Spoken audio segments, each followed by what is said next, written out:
निम्न में अंतस्थ व्यंजन कौन सा है? ग, च, व, श। दिए गए व्यंजनों में व अंतस्थ व्यंजन है। जिन वर्णों का उच्चारण स्वर और व्यंजनों के मध्यवर्ती होता है वे वर्ण व्यंजन अंतस्थ व्यंजन कहलाते हैं।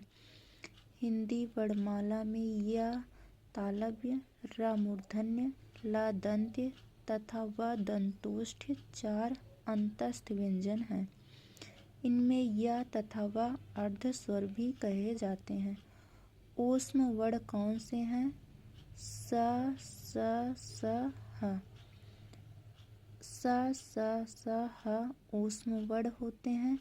ऊष्म व्यंजनों का उच्चारण एक प्रकार की रगड़ या घर्षण से उत्पन्न ऊष्म वायु से होता है। विकल्प में दिए गए वर्णों का विवरण इस प्रकार है। क, च, ट, त स्पर्श व्यंजन, य, र, ल, व अंतस्थ व्यंजन, छ, त्र, ज्ञ, स्र संयुक्त व्यंजन। अगला है ऊष्म वर्ण है य, र, ल, व, स, छ, ज, ट, ठ, ड। ऊष्म वर्ण है स, स।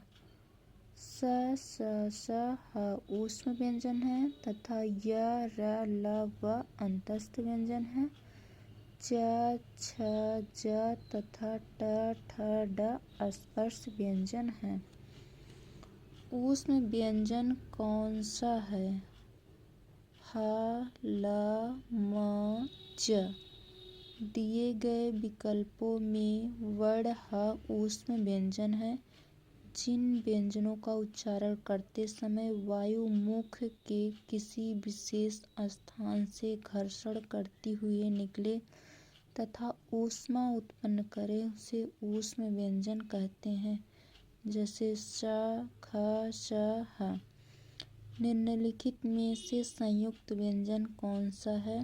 ढ, ज्ञ, अंग, ढ़। तो इसमें ज्ञ एक संयुक्त व्यंजन है जो ज प्लस ञ वर्णों के संयोग से बना है। ढ और स्पर्श व्यंजन और ढ द्विगुण व्यंजन तथा अंग के नासिक के व्यंजन संयुक्त व्यंजन है। छ, त्र, ज्ञ, स्र।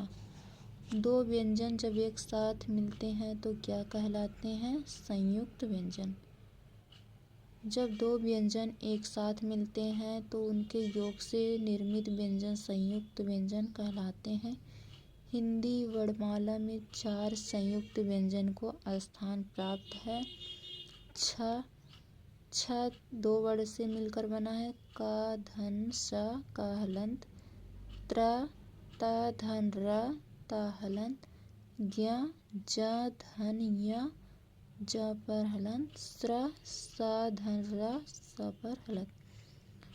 छ वर्ण किसके योग से बना है? तो क, धन, श का हलंत के योग से क्षत्रिय छ वर्ण बना है। निम्न में अल्पप्राण व्यंजन कौन सा है? ख, ग, घ, ठ। दिए गए व्यंजनों में ग अल्पप्राण व्यंजन है। प्राणत्व के आधार पर व्यंजन मुख्यतः 2 प्रकार के होते हैं, अल्पप्राण, महाप्राण। इन व्यंजनों के उच्चारण में मुख द्वारा वायु का निर्गमन कम होता है तथा स्फोट भी अल्प ही होता है। प्रत्येक वर्ग का पहला, तीसरा और 5वां वर्ण तथा य, र, ल, व अल्पप्राण व्यंजन कहलाते हैं। महाप्राण। इन व्यंजनों के उच्चारण में मुख से अपेक्षाकृत अधिक वायु निर्गमित होती है तथा स्फोट भी अधिक स्पष्ट होता है जिससे हकार की ध्वनि सुनाई देती है। प्रत्येक वर्ग का दूसरा और चौथा वर्ण तथा स, ख, स, ह महाप्राण व्यंजन कहे जाते हैं। प्रत्येक वर्ग का दूसरा और चौथा वर्ण क्या कहलाता है? महाप्राण।